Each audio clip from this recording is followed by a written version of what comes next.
निवेदिता हिंदी एवं विधिक कक्षाओं में आप सभी विद्यार्थियों का स्वागत है। अपकृत्य विधि की इस कड़ी में हम एक नया प्रश्न उपेक्षा क्या है, नेग्लिजेंसी, इसके आवश्यक तत्व क्या है, किस मामले में कितनी सावधानी बरती जाए, स्पष्ट कीजिए। उपेक्षा क्या है? जो करना चाहिए उसे न करना और जो न करना चाहिए उसे करना उपेक्षा है। ध्यान से समझना। एक उदाहरण है कि सावधान व्यक्ति हमेशा ट्रैफिक के नियमों के अनुसार चलेगा, असावधान व्यक्ति जो है गलत दिशा में चलेगा। सावधान व्यक्ति कभी भी जो है चलती गाड़ी का दरवाजा नहीं खोलेगा, असावधान व्यक्ति जो है जरूर करेगा। जो करना चाहिए उसे न करना और जो न करना चाहिए उसे करना नेग्लिजेंसी है, उपेक्षा है। एक उदाहरण है कि एक व्यक्ति ने ए ने भीड़ भाड़ वाले स्थान पर चलती गाड़ी का दरवाजा खोला। पास से मोटरसाइकिल वाला निकल रहा था, उसको टक्कर लगी और वो गिर गया। उसके हाथ में फ्रैक्चर हो गया, यानी शारीरिक क्षति, टोल्ट हो गया, रॉन्ग हो गया। बी मोटरसाइकिल वाले को शारीरिक क्षति पहुंची। कौन किसके खिलाफ मुकदमा करेगा? मोटरसाइकिल वाला कार वाले के विरुद्ध मुकदमा करेगा। तो मोटरसाइकिल वाला वादी और कार वाला जो है प्रतिवादी। प्रतिवादी का सावधानी तथा सतर्कता बरतने का विधिक कर्तव्य था। ऐसा विधिक कर्तव्य प्रतिवादी का कार वाले का वादी के प्रति था और प्रतिवादी ने अपना कर्तव्य पूरा करने में असफल रहा, उपेक्षा है। इन तीनों आवश्यक तत्वों को मिलाइए, नेग्लिजेंसी की परिभाषा बन जाएगी। तीनों आवश्यक तत्वों को मिलाइए कि प्रतिवादी का सावधानी सतर्कता बरतने के लिए विधिक कर्तव्य रखता था, प्रतिवादी का ऐसा कर्तव्य वादी के प्रति था और उसने पूरा नहीं किया, उपेक्षा है। अब इसके तीन आवश्यक तत्व। प्रतिवादी का सावधानी और सतर्कता बरतने का विधिक कर्तव्य था। डोनोग वर्सेस स्टीवेंस, जिंजर शराब वाला मामला। एक लेडी रेस्तरां में गई और उसने जिंजर शराब खरीदी। एक पैग पिया, दूसरा पैग पिया और जैसे ही उसने तीसरा पैग लिया, उसमें से एक मरा हुआ घोंघा, जिसे हम आम बोलचाल की भाषा में कॉकरोच बोलते हैं, चिलचिंटा बोलते हैं, कॉकरोच यानी मरा हुआ घोंघा निकला। चीखी, चिल्लाई, एलर्जी हुई और उसने वाद दायर किया। तो डोनोग वर्सेस स्टीवेंस के मामले में कोर्ट ने कहा कि जब तक कोई वस्तु सील पैक है, चाहे हजारों हाथों में से क्यों न गुजरी है, सील पैक है, अंतिम जिम्मेवारी निर्माता की है और निर्माता कंपनी को उत्तरदायी ठहराया, प्रतिवादी निर्माता कंपनी को। मैनचेस्टर कॉरपोरेशन बनाम मार्कलैंड। मैनचेस्टर कॉरपोरेशन की पानी की पाइपलाइन फूटी हुई थी, सड़क पर पानी बिखर गया, जिसके कारण घना कोहरा होने के कारण पानी जम गया और उधर से कार आई और उस कार जो है जैसी बिखरे हुए जमे हुए अत्यधिक ठंड के कारण उस बर्फ की सड़क के ऊपर से वो गुजरी, गाड़ी स्लिप हो गई और नुकसान हुआ। प्रतिवादी यहां पर जिम्मेवार है। इसी प्रकार से कार्मार्थेनशायर बनाम लेविस, हाईवे पर छोटे बच्चों का स्कूल था। एक लेडी टीचर छोटे छोटे बच्चों को टॉयलेट के लिए लेकर गई, एक बच्चा आंख चुराकर भाग गया, घटना घट गई। असली जिम्मेवारी कोर्ट ने का अथॉरिटी की है, प्रिंसिपल जिम्मेवार है यहां पर, उत्तरदायी ठहराया गया। इसी प्रकार से स्टेंसबी बनाम ट्रोवेन डेकोरेशन वाला मामला। डेकोरेशन मालिक ने कहा, डेकोरेशन वाले ने मकान मालिक से कहा कि आप जा रहे हैं लेकिन इस घर की चाबी मेरे को देकर जाइए, मेरा अभी काम बाकी है। तो डेकोरेशन वाले से मकान मालिक ने कहा, मैं चाबी तो दे देता हूं, लेकिन एक बात का ध्यान रखना, आप अपना कार्य पूरा करके इस मकान को लॉक करके जाना, क्योंकि आजकल चोरियां बहुत हो रही है। डेकोरेशन वाले ने कहा ठीक है, मैं कर दूंगा। तो सद्भाव पूर्वक उसने चाबी दे दी डेकोरेशन वाले को। उधर डेकोरेशन वाला अपना काम करके मकान को खुला ही छोड़कर चला गया, पीछे से चोरी हो गई। यहां पर प्रतिवादी डेकोरेशन वाला उत्तरदायी है। इसी प्रकार से सुधाकरन बनाम बी चटर्जी, ऑपरेशन के दौरान में डॉक्टरों ने पेट में कैंची और तौलिया छोड़ दिया। कोई गोदरेज की अलमारी थोड़ी है, एक व्यक्ति जिसने अपना आप को सरेंडर किया है और पेट में कैंची और तौलिया छोड़ दिया। कोर्ट ने कहा यहां पर जो है प्रतिवादी जो है जिम्मेवार है। तो प्रतिवादी का सावधानी और सतर्कता बरतने का विधिक कर्तव्य था। डोनोक वर्सेस स्टीवेंस जिंजर शराब वाला मामला, मैनचेस्टर कॉरपोरेशन बनाम मार्कलैंड पानी बिखर कर बर्फ जमने वाला मामला, कार्मार्थेनशायर बनाम लेविस छोटे बच्चों के स्कूल वाला मामला, स्टेंसबी बनाम ट्रोमेन डेकोरेशन वाला मामला, सुधाकरन बनाम बी चटर्जी पेट में कैंची और तौलिया छोड़ने वाला मामला, ये सभी मामले हमें ये बता रहे हैं कि प्रतिवादी का सावधानी और सतर्कता बरतने का विधिक कर्तव्य था। प्रतिवादी का ऐसा विधिक कर्तव्य वादी के प्रति था। ध्यान से समझना, यहां पर वादी कोई भी हो सकता है। चलती कार का दरवाजा खोला, स्कूटर वाला भी हो सकता है, पैदल यात्री भी हो सकता है, साइकिल वाला भी हो सकता है। यहां पर वादी कोई भी हो सकता है। ग्रेट सेंट्रल वर्सेस बेट्स के मामले में, Great Central Railway versus Bates गश्ती सिपाही वाला मामला, मैंने आपको पहले भी निवेदन किया है कि यदि आपको केस लॉ के नाम याद नहीं रहे तो आप जो है आप उपनाम भी लिख सकते हैं, अपनी मर्जी से भी बनाकर लिख सकते हैं। तो ग्रेट सेंट्रल रेलवे बनाम बेट्स गश्ती सिपाही वाला मामला के मामले में गश्ती सिपाही ने देखा कि रेलवे के गोदाम का दरवाजा खुला है, अंदर गया और आरा मशीन के गड्ढे में गिर गया, उसे चोटें आई। उसने रेलवे के खिलाफ हर्जाने के लिए वाद दायर किया।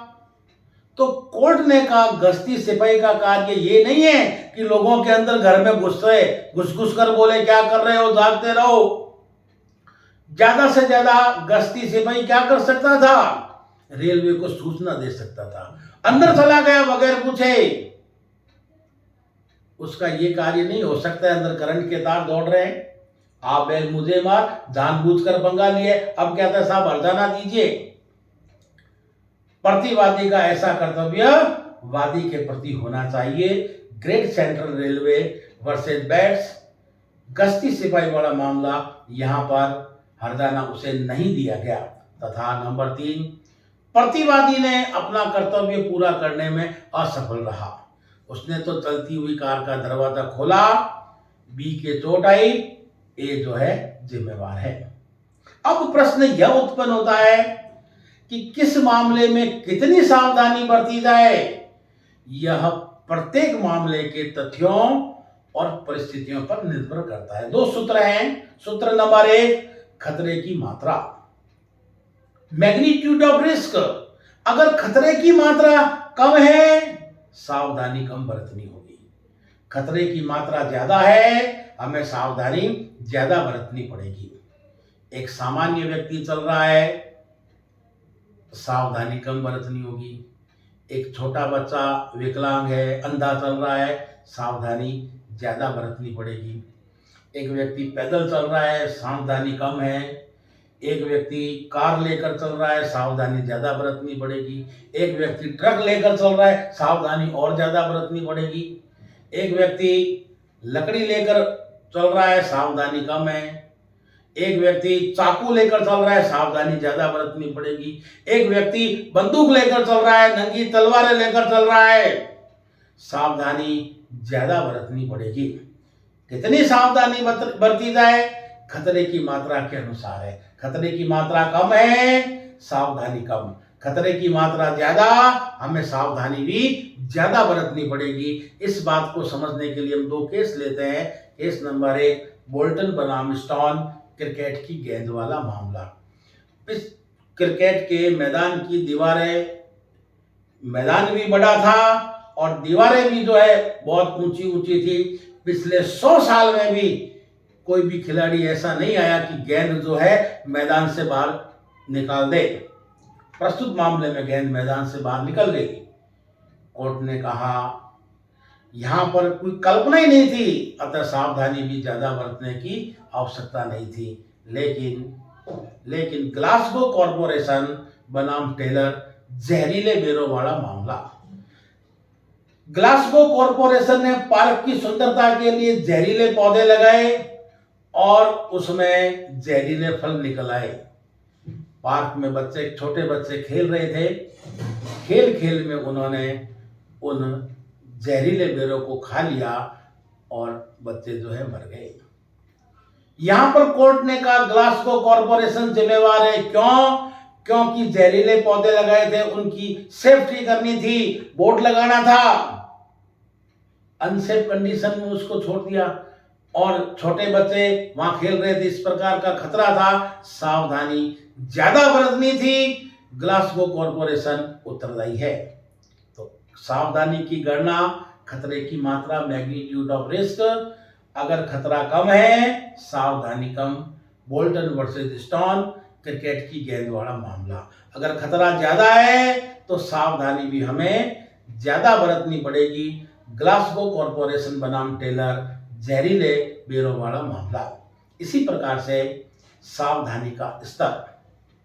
लेटीमार बनाम एईसी लिमिटेड के मामले में बुरादे वाला मामला। बारिश का समय था, टैंक फट गया, पानी से जो है लकड़ी का काम जहां होता था उसमें पानी भर गया, तो फर्श जो था चिकना था।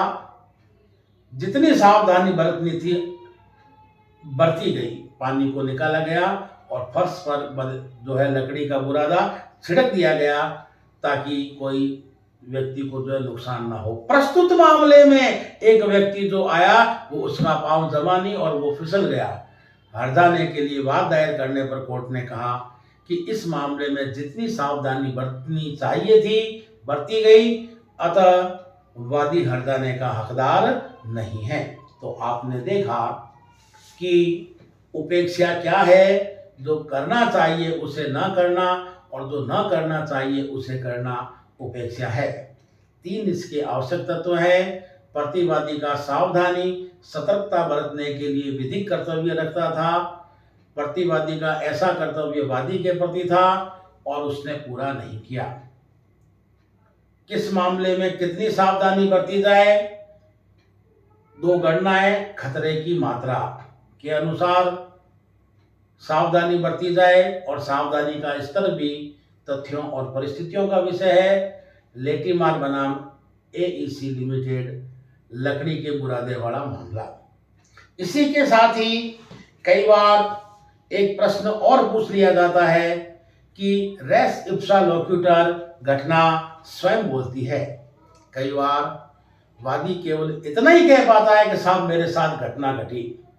क्यों घटी, कैसे घटी, इसका मूल कारण क्या था, वो तो प्रतिवादी जानता है। तो ऐसी स्थिति में कोर्ट ये मानकर चलता है कि प्रतिवादी जिम्मेवार है। अब प्रतिवादी कह रहा है कि मैं जिम्मेवार नहीं हूं, तो कोर्ट का समाधान कर दे, अपने तर्क प्रस्तुत कर दे। बायरन वर्सेस बोडल आटे के ढोल वाला मामला। वादी जो है सड़क पर अपने गंतव्य की ओर जा रहा था। जिस मकान के आगे से गुजर रहा था उसकी दूसरी मंजिल से आटे का एक ढोल आया और वादी के ऊपर गिर गया और वादी जो है वहीं चित हो गया। मामला कोर्ट में गया तो कोर्ट ने प्रतिवादी को जो है उत्तरदायी ठहराया। क्यों? क्योंकि घटना स्वयं बोलती है। रेस इप्सा लोक्यूटर से तात्पर्य यह है कि जहां वादी केवल इतना ही कह सकता है कि साहब मेरे साथ घटना घटी, क्यों घटी, कैसे घटी, उसका मूल कारण क्या था, प्रतिवादी जानता है। तो ऐसी स्थिति में कोर्ट ये मानकर चलता है कि प्रतिवादी जिम्मेवार है। आटे की बोरी वाले मामले में आपने देखा, आटे के ढोल वाले मामले में वादी केवल इतना ही कह सकता था साहब मेरे साथ घटना घटी है, क्यों घटी, कैसे घटी, मूल कारण क्या था, प्रतिवादी जानता है। तो प्रतिवादी जिम्मेवार होगा क्योंकि घटना स्वयं बोलती है। इसी प्रकार से कलेक्टर गंजम वर्सेस चंद्रमा दास की एक बालक ने, लड़के ने अपनी साइकिल को जिस पोर्च अस्पताल के जिस पोर्च के नीचे खड़ा किया, जिसका निर्माण 1 साल पूर्व हुआ था, वो साइकिल खड़ी करते ही जो है वो पोर्च गिर गया और बच्चा वहीं मर गया। घटना स्वयं बोलती है। इसी प्रकार से आपने अभी पढ़ा उपेक्षा क्या है, इसके आवश्यक तत्व, किस मामले में कितनी सावधानी बरती जाए, स्पष्ट कीजिए। रेस इप्सा लोक्यूटर। इसी उपेक्षा का ही बी पार्ट है योगदायी उपेक्षा, कॉन्ट्रीब्यूटरी नेग्लिजेंसी। कॉन्ट्रीब्यूटरी नेग्लिजेंसी क्या है? योगदायी उपेक्षा, कॉन्ट्रीब्यूटरी नेग्लिजेंसी के संबंध में वादी किन किन अपवादों का सहारा ले सकता है?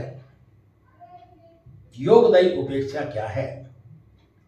जहां वादी के पास में पर्याप्त साधन है, अवसर है, यदि वह थोड़ी सी सावधानी और सतर्कता बरतता तो परिणामों को टाल सकता था। यदि उसने ऐसा किया है तो माना जाएगा कि उसने भी अपना कंट्रीब्यूशन किया है, योगदान किया है। योगदायी उपेक्षा कहते हैं। ध्यान से समझना। एडमा वर्सेस रेलवे जोर लगाओ हिंसा वाला मामला। रेलवे के एक डिब्बे से दूसरे डिब्बे में जाने का जो मार्ग, जो दरवाजा था, वो डिफेक्टिव था। वादी ने एक बार जोर लगाया, खुला नहीं, दूसरी बार और जोर लगाया, खुला नहीं, तीसरी बार और जोर लगाया तो खुद नीचे और दरवाजा ऊपर। अब कहते हैं साहब रेलवे से हरदना दिलाओ। माना कि रेलवे की गलती थी, रेलवे की गलती थी, उसका गेट जो है डिफेक्टिव था, आप भी कम असावधान नहीं थे, तीसरी बार जोर लगाने की क्या जरूरत थी? इसी प्रकार से central railway, great Central Railway versus bats, गश्ती सिपाही वाला मामला, उसको अंदर जाने की किसने इजाजत दी, किसने पीले चावल दिए कि तू अंदर जा? ज्यादा से ज्यादा वो क्या कर सकता था? रेलवे को सूचना कर सकता था। खुद गलती कर रहा है, आ बैल मुझे मार। अब कहता है साहब हरजाना दीजिए, नहीं मिलेगा। इसी प्रकार से तीसरा केस है हंसराज बनाम ट्रामवेज, पायदान ढीले वाला मामला। हंसराज वर्सेस ट्रामवेज के मामले में जब ट्रेन खड़ी थी, लोग चढ़ रहे थे, उतर रहे थे, हालांकि पायदान उसका ढीला था। प्रस्तुत मामले में एक व्यक्ति, अब रेल रवाना हो चुकी है, फिर वो भागता भागता हुआ आया और दौड़ते हुए उसने जैसे ही उस पायदान पे पैर रखा, पायदान ढीला था, टूट गया और खुद जो है ट्रेन के नीचे चला गया। ट्रेन आगे चली निकल गई। हरजाने के लिए वाद दायर किया तो कोर्ट ने कहा तब समय पर आप क्यों नहीं पहुंचे? रेल हमेशा समय पर आती है, जाती है। एक तो आप माना और भी लोग चढ़े उतरे थे, आप भी समय पर आते तो आपके साथ भी ये घटना ना घटती। ठीक है, रेलवे जो है गैर जिम्मेवार है यहां पर, लेकिन आप भी कम असावधान नहीं है, हरजाना नहीं मिलेगा। इसी प्रकार से BBC railway versus Dwarikanath, Bombay Baroda central railway versus Dwarikanath. Dwarikanath का खेत जो था रेलवे लाइन पे था, उसके खेत में से जो है रेलवे लाइन गुजर रही थी और द्वारिकानाथ के खेत में सूखे कचरे का ढेर था। एक दिन जब ट्रेन गुजर रही थी तो चूंकि स्टीम इंजन हुआ करते थे, एक जलता हुआ कोयला नीचे गिरा। रेलवे लाइन के पास में सूखी घास थी, उस सूखी घास पर वो गिरा, हवा लगने से सूखी घास में आग लग गई और आग बढ़ते बढ़ते द्वारिकानाथ के खेत में जो कचरा पड़ा था वहां तक पहुंच गई। कुल मिलाकर द्वारिकानाथ के खेत में अग्निकांड हो गया।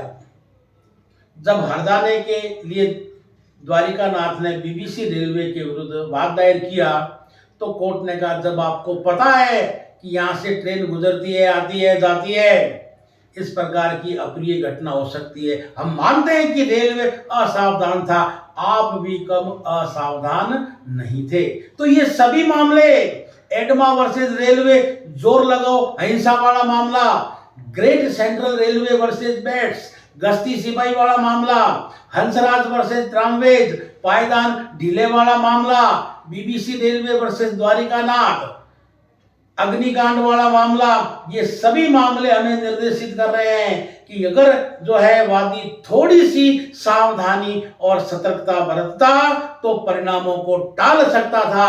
यदि उसने ऐसा नहीं किया है तो ऐसा माना जाएगा कि उसने गलती को और आगे बढ़ाया है, अपना नेग्लिजेंसी में अपना योगदान है, कॉन्ट्रीब्यूटरी नेग्लिजेंसी कहते हैं। यहाँ पर वादी जो है हरजाना नहीं मिलेगा। आपने देखा उपेक्षा के मामले में तो वादी को हरजाना मिलेगा, लेकिन कॉन्ट्रीब्यूटरी नेग्लिजेंसी है, क्यों हरजाना वादी को नहीं मिलेगा? क्यों? क्योंकि वादी स्वयं डिफाल्टर है, वादी स्वयं डिफाल्टर है। लेकिन इसके 5 अपवाद हैं जहां वादी को हरजाना मिलेगा।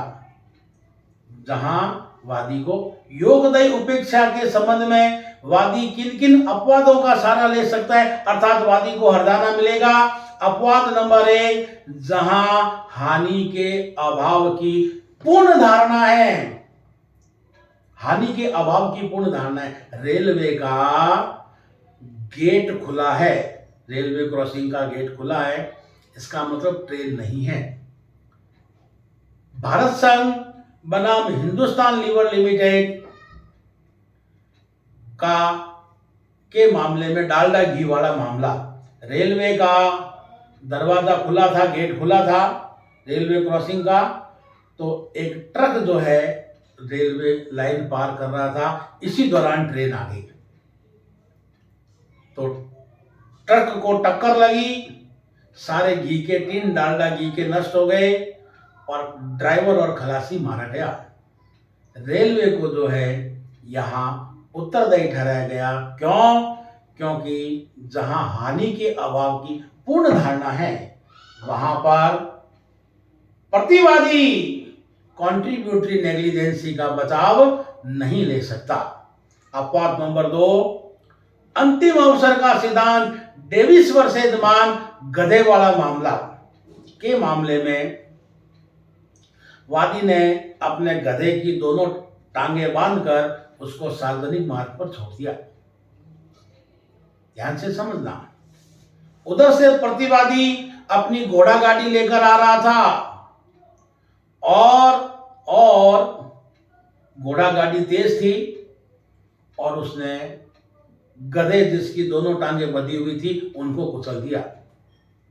मामला कोर्ट में गया तो कोर्ट ने कहा कि माना कि वादी की गलती है, गधे की दोनों टांगे बांध दी है, लेकिन अंतिम अवसर किसके पास में था? प्रतिवादी के पास में था।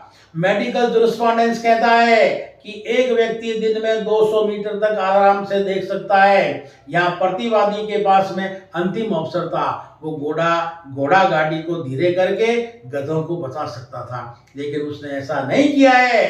जहां प्रतिवादी के पास में अंतिम अवसर है वहां पर प्रतिवादी कॉन्ट्रीब्यूटरी नेग्लिजेंसी का बचाव नहीं ले सकता।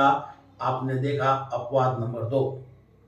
तीसरा अपवाद जहां प्रतिवादी बचाव नहीं कर सकता, डॉक्ट्रिन ऑफ अल्टरनेटिव डेंजर, वैकल्पिक खतरे का सिद्धांत। ध्यान से समझना। एक बात और, अंतिम अवसर का सिद्धांत या वैकल्पिक खतरे का सिद्धांत केवल आपसे टिप्पणी में भी पूछा जा सकता है अलग से, इतना इंपॉर्टेंट है। तो अपवाद नंबर 3, वैकल्पिक खतरे का सिद्धांत जहां प्रतिवादी बचाव नहीं कर सकता। जॉन्स वर्सेस बॉयस, घोड़ा गाड़ी वाला मामला। प्रस्तुत मामले में वादी जो है प्रतिवादी की घोड़ा गाड़ी में कहीं जा रहा था।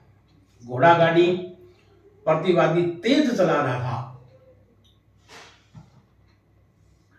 वादी ने प्रतिवादी को कहा घोड़ा गाड़ी धीरे चलाइए। माना नहीं, उसने घोड़ा गाड़ी को और तेज कर लिया।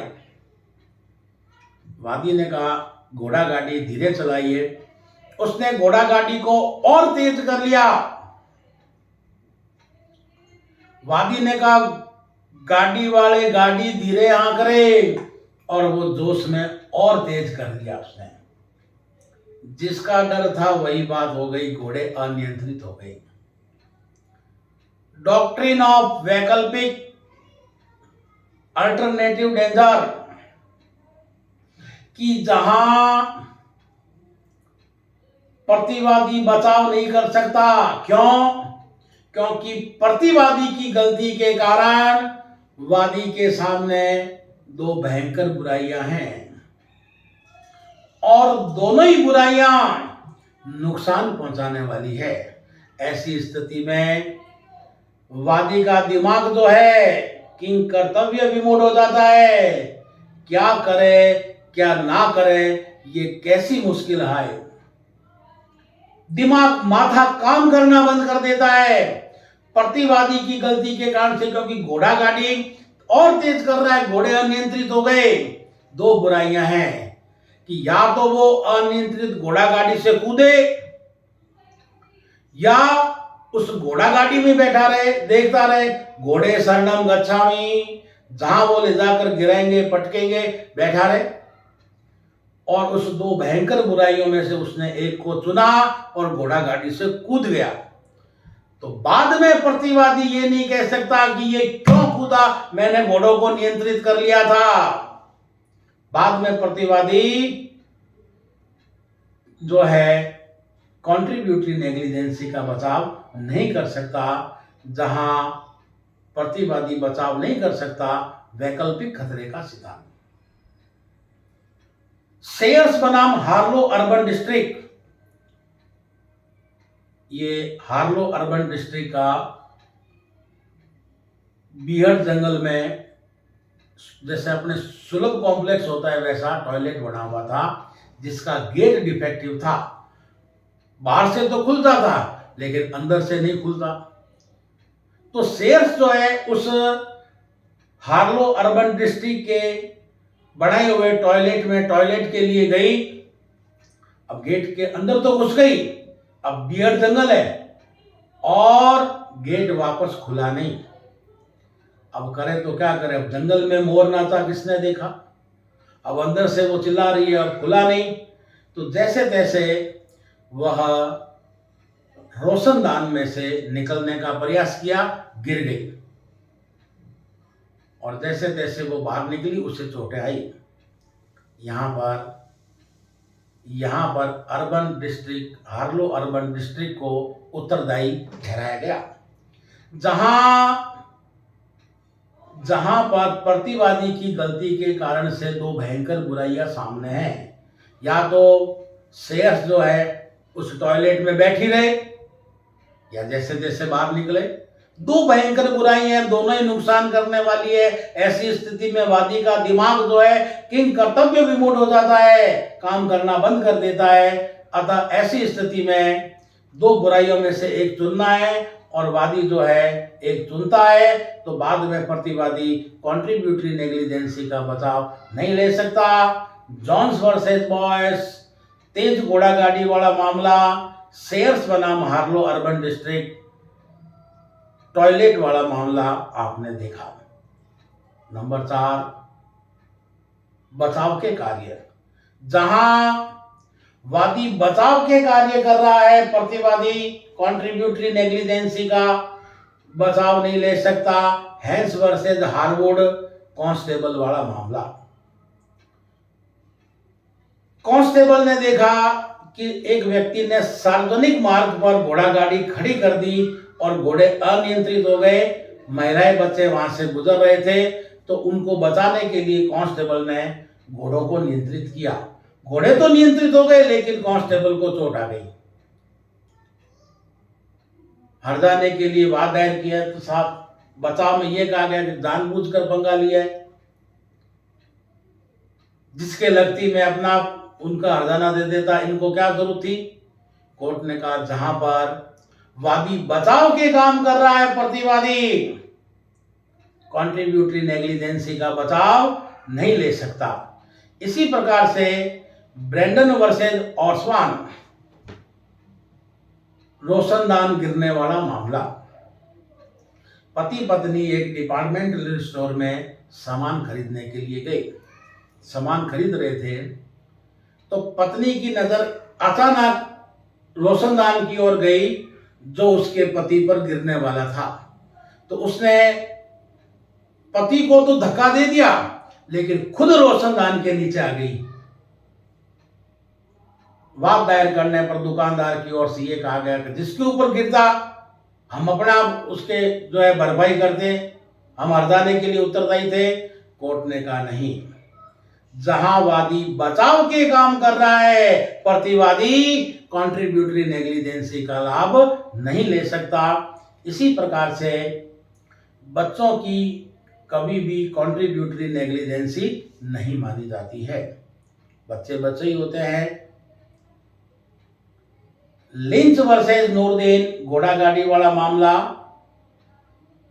घोड़ा गाड़ी वाले ने जो है सार्वजनिक स्थान पर घोड़ा गाड़ी खड़ी कर दी। वहां पर कुछ बच्चे खेल रहे थे, खेल खेल में जो है वो घोड़ा गाड़ी पे चढ़ गए। अब कोई ऊपर चढ़ा हुआ है, घोड़ा गाड़ी के आगे बैठा है, कोई पीछे बैठा है।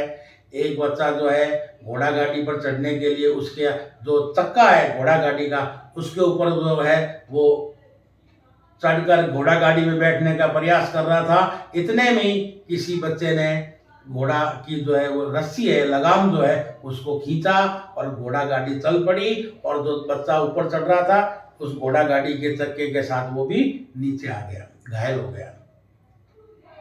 कोर्ट ने घोड़ा गाड़ी वाले को उत्तरदायी ठहराया। घोड़ा गाड़ी वाले को उत्तरदायी ठहराया। इसी प्रकार से आपने देखा ग्लासगो कॉरपोरेशन बनाम टेलर जहरीले बेरों वाला मामला, कि ग्लासगो कॉरपोरेशन ने पार्क की सुंदरता के लिए जहरीले पौधे लगा दिए, फल आ गए, बच्चों ने खा लिए। बच्चों की कभी भी कॉन्ट्रीब्यूटरी नेग्लिजेंसी नहीं मानी जाएगी। इस अप्रिय घटना के लिए ग्लासगो कॉरपोरेशन को उत्तरदायी ठहराया गया। इसी प्रकार से याचुक बनाम ओलिवर ब्लेस। आपको पता है बच्चे तो बच्चे ही होते हैं, उनके मासूम चेहरे। दो बच्चा, एक 5 साल का, एक 4 साल का, बोतल लेकर गए और बड़े मासूमियत से कहते हैं पेट्रोल पंप वाले को कि मेरी मम्मी दूर खड़ी है, उसकी गाड़ी का पेट्रोल जो है खत्म हो गया है, वो पेट्रोल मंगा रही है। पेट्रोल पंप वाले ने बच्चों को पेट्रोल दे दिया। कौन सी मम्मी, कौन सी मोटर गाड़ी में पेट्रोल खत्म हो गया, उनको तो रेड इंडियन खेल खेलना था। और घर जाकर उन्होंने वो मसाल बनाई हुई थी, पेट्रोल उनके ऊपर डाला, अत्यंत ज्वलनशील, और जैसे ही उसमें उन्होंने आग लगाई, बच्चे बुरी तरीके से झुलस गए। मामला कोर्ट में गया तो कोर्ट ने इस मामले में कहा कि जो कोई भी बालक, जो कोई भी वयस्क जो है बच्चों के साथ में, बालकों के साथ में खतरनाक वस्तुओं की डील करता है, अपनी रिस्क पर करता है, बच्चों की कभी भी कॉन्ट्रीब्यूटरी नेग्लिजेंसी नहीं मानी जाती है। पापा जी भांग मंगावे और बेटा बीच में घटका जावे, दुकानदार जिम्मेवार है। बच्चों के मामले में अगर कोई डील करता है तो अपनी रिस्क पर करता है। तो आपने देखा कॉन्ट्रीब्यूटरी नेग्लिजेंसी के 5 अपवाद है जहां वादी कॉन्ट्रीब्यूटरी नेग्लिजेंसी का बचाव नहीं ले सकता, जहां हानि के अभाव की पूर्ण धारणा हो। भारत संघ बनाम हिंदुस्तान लिमिटेड, डालडा घी वाला मामला, अंतिम अवसर का सिद्धांत, डेविस वर्सेज मान, गधे वाला मामला, जहां प्रतिवादी बचाव नहीं कर सकता, वैकल्पिक खतरे का सिद्धांत, जॉन्स बनाम बॉयस, तेज घोड़ा गाड़ी वाला मामला, सेयर्स बनाम हार्लो अर्बन डिस्ट्रिक्ट टॉयलेट वाला मामला। नंबर 4 बचाव के कार्य, हैंस बनाम हार्वुड कांस्टेबल वाला मामला, ब्रेंडन बनाम ओर्सवान रोशनदान गिरने वाला मामला, बच्चों की योगदायी उपेक्षा नहीं मानी जाती, लिंच बनाम नूरदीन घोड़ा गाड़ी वाला मामला, ग्लासगो कॉरपोरेशन बनाम टेलर जहरीले बेरों वाला मामला, और याचुक बनाम ओलिवर ब्लेस मसाल वाला मामला आपने पढ़ा। कई बार इस टॉपिक के साथ में एक और पूछ लेते हैं, जान पहचान का सिद्धांत, डॉक्ट्रिन ऑफ आइडेंटिफिकेशन क्या है कि अगर बच्चा वयस्क की गोदी में है, अगर बच्चा वयस्क की गोदी में है तो यह माना जाता है कि वयस्क जो है और बच्चा एक ही है। अगर बच्चे को कोई नुकसान पहुंचता है, हर्जाना नहीं मिलेगा। इसे ही जान पहचान का सिद्धांत कहते हैं। ध्यान से समझना।